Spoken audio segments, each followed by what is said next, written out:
Alright, so up until now you've been primarily scanning drawings and tracing them with the pen tool. Now you're going to go back to kind of some core tools and you're going to learn how to use Pathfinder. Pathfinder is an extremely powerful panel and I use it all the time. One thing you probably should have noticed by now, even though you've been pretty much able to create anything you want, you can't create a shape that has a hole in it. Pathfinder is going to allow you to do that, and it'll allow you to do a whole lot more. I've only ever truly understood how to master it until using this program for many years, so don't feel like after this assignment and a couple others like you're going to have it down completely or fully understand it. It kind of slowly reveals itself as you persist in using it, so yeah, just prepare. Prepare for a little bit of frustration here. Before you complete the actual assignment, I want you to complete a tutorial first. I call it the key tutorial. You're going to make a basic key. You're also going to learn how to use the basic geometric shape tools, and these save you a lot of time. They make circles and rectangles for you automatically. If you haven't already discovered this, you will now. And then you're going to use a couple of the color commands again. So yeah, let's get into it. Here's some crazy old shapes. Most of these shapes here were made using Pathfinder, so it saves you a lot of time and it can help you make some extremely complex things in this program. Here's some basic examples of what it can do. Essentially you select shapes and then there's a bunch of commands like divide or outline, and if you select your shapes and you have them arranged in the right way, depending on which command you pick, you can do a lot of very cool stuff with it. Alright, so here's the make a key Pathfinder tutorial. I'm going to briefly walk through this in the demonstration video. If you get lost, refer to this tutorial because it really breaks it down and slows it down for you. Here's the actual assignment that you need to complete after the tutorial. This assignment is just experimental. It's meant to force you to play with this tool because the practical applications of this tool are so wide-ranging and just just weird that it's kind of hard to make you make a project just using this tool. You have to kind of use it in combination with a lot of different things. So even though you're probably not going to produce anything you like, at least you'll kind of understand and have a chance to play with it for this project. Okay, I'm just going to quick walk you through how to use some of the basic functions of Pathfinder, and I'm going to make a key. There's a written tutorial for this in the project folder if you can't follow me. I'm going to use the shape tool here to start my key off, the rectangle tool over here in the toolbox. I'm just going to start by, we'll zoom in here. I'm going to just start by making the main part of the key. I can give it some color. Let's make it brown. Okay, and then I'm going to add some shapes to this to kind of create the key shape. So I'm going to add a little tooth at the end here, and then another little bit, and maybe we add another big one or a small one. Doesn't matter how many we add so long as the shapes kind of overlap. And then over here we're going to make the key hole, except I'm going to make it circular. So I'm going to click and hold on the rectangle tool to go to the ellipse tool. You can also create a tear off by letting go on that right hand side so that you have full access to all the tools. So to make a circle, hold down the Alt key and the Shift key to generate a circle from the middle of where you click. Okay, and that's really handy there for lining up shapes. Okay, now we have all our shapes. They overlap, and we can add them together using Pathfinder. So I'm going to switch to my selection tool and go to Pathfinder. Okay, so to use Pathfinder, switch to your selection tool and then select all the shapes you want to combine using Pathfinder. Okay, so Pathfinder should be over here. It's two overlapping squares is its symbol. If you don't see it down there, go to Window and then check mark Pathfinder, which is kind of towards the bottom right there. Okay, so click on that to open that up. Alright, and your first option here is called Unite. So if you have all your shapes that you want to unite selected and you click unite, notice they all become one shape. So this is kind of the incredible thing about Pathfinder is, you can create very complex shapes with it. Now what I'm going to do is I'm going to add a hole to my key using Pathfinder. Okay, so to create a hole shape in my key here, I'm going to go to the ellipse tool. I'm just going to create a simple ellipse. Okay, and this shape is overlapping my key shape here. Okay, so I'm going to switch to my selection tool, select both of these objects, and then I'm going to go back to my Pathfinder palette. And then the option I think I'm going to use is minus front, which is going to delete this shape from the shape that's beneath it. There we go. And now my key shape has a hole in it. And if you don't quite believe me, make any kind of shape and just rearrange the order of these shapes in your layers palette. So here's my compound shape, which is what I made with Pathfinder. Any complex shape with a hole in it becomes a compound shape. These are two separate paths, the hole and the outline. So Illustrator defines those as a compound shape and keeps them together. So now I'm going to reorder this compound shape over this path I just drew, and you can notice here that I can see through this shape to the object behind it, which is kind of cool. So now you can make holes in shapes, which is really great for making very complex illustrations. Okay, so for the Create Pathfinder Shape assignment, I want you to experiment with the Pathfinder palette. You don't have to make these shapes look like recognizable objects, and you don't have to be successful with each shape that you make and combine using Pathfinder. I just want you to kind of understand and play around with the tool so that it becomes something that you might want to use based on the results you get if they're successful. So here's the layout that I want you to kind of follow. You're going to create shapes, and then you're going to show kind of the progression of those shapes as you continue to combine and overlap them and split them using the Pathfinder tool. So now I'm going to set up some shapes to combine with the Pathfinder tool. So I got this blank spot down here. I'm just going to zoom in.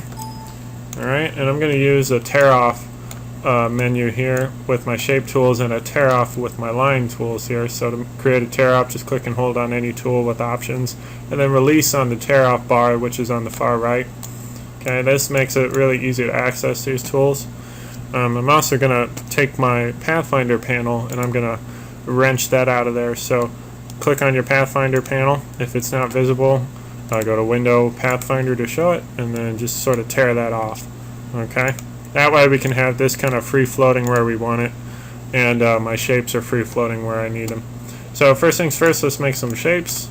Okay, I can add different colors to these shapes so that I can show the interaction between two shapes using the Pathfinder panel. Sometimes this helps illustrate the effects of a Pathfinder panel. It doesn't matter what shapes I use. I can use the star tool, the up and down arrow keys add points to my stars. You can use a rounded ellipse tool. Doesn't matter what tools I'm using or what colors the objects are. Try to combine some shapes with some lines. So if I create some lines here, okay, that's a handy thing to try out. Alright, and one last shape here. We'll make blue with a circle dead inside of it. Alright, so now I've got these shapes. You can split them apart, kind of like my examples here, and set up the combination if you want. If you don't remember how to copy shapes, again, it's just hold down the Alt key and click and drag them up with the Alt key held down to copy them. And to show the progression, you can just take a line segment tool and just draw some lines showing that, hey, I combined these. You don't have to label which Pathfinder command you used, although it might be handy for your own purposes if you find a successful combination or a successful shape mode or Pathfinder that you do label it.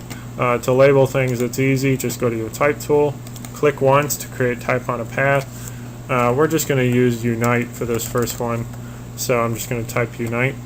To deselect with this, just hold down control to toggle off of that, and then I'll show you how to use the unite command. Okay, so now we got all our shapes set up, and I'm just going to show you just a handful of shape modes. The first one I'm going to show you is unite. So select two objects that overlap, and then go to shape modes and just click the unite option, which is this first one. You'll notice that the overlapping shape's color becomes the color of the whole shape, and that both shapes are combined into one shape. So now we got this weird kind of circle square blobby shape. The next thing I'm going to show you how to do is called intersect. Intersect's really handy.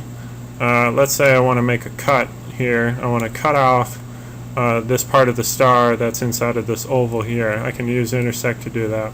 So just highlight both shapes, go over to your shape modes, and then hover over the intersect option, which is the third one in, and just click that. And you'll notice that those two shapes, well, kind of cookie cutter themselves, I guess. The oval will cut off whatever is beneath it.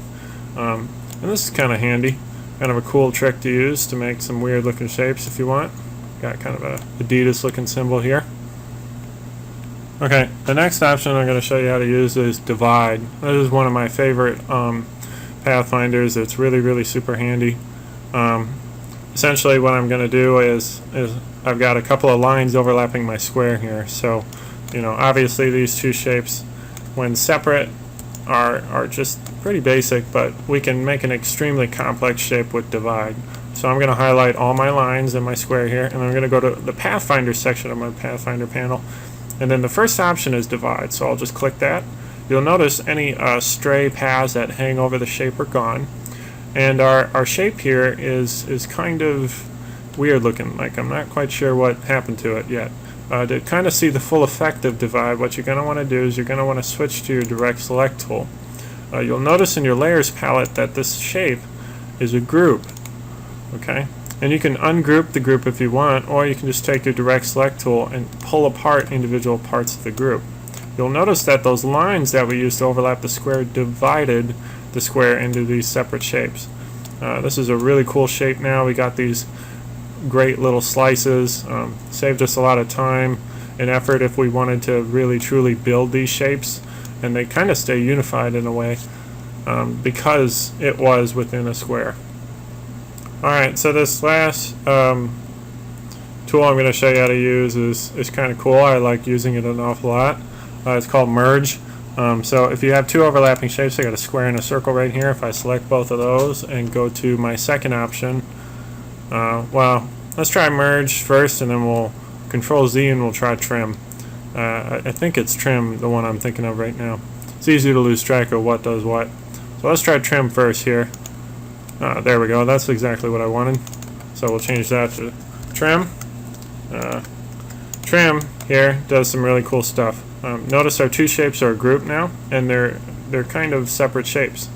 So if I double click with my selection tool, I'll enter isolation mode, which allows me to edit shapes just like you would if you were using the direct select tool.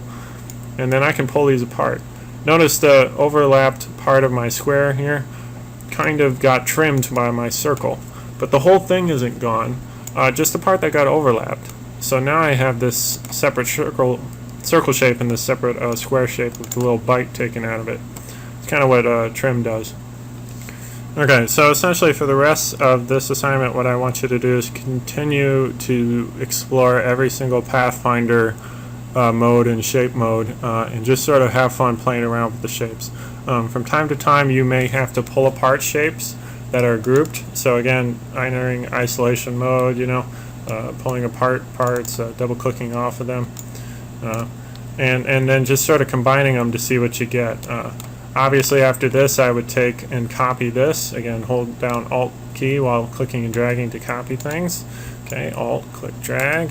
Alright, and then I would use some other Pathfinder command to see what happens with these two shapes. Sometimes you'll highlight shapes and then you'll try out a Pathfinder command and find it does kind of some weird stuff. If you don't like it, that's fine. Just hit Control Z and try a different one. Okay, they all kind of do different things, And so for you to understand each one, you just got to play around with them. It's not going to mean that the results are going to be fantastic each time, but again, you're just making abstract shapes. I just want to see you play around with this.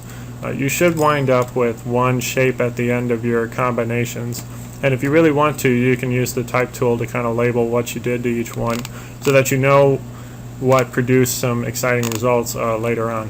I want you to do this combination technique thing 4 times so that you get really used to doing it, and so that you kind of understand what each tool does every time you combine it with shapes.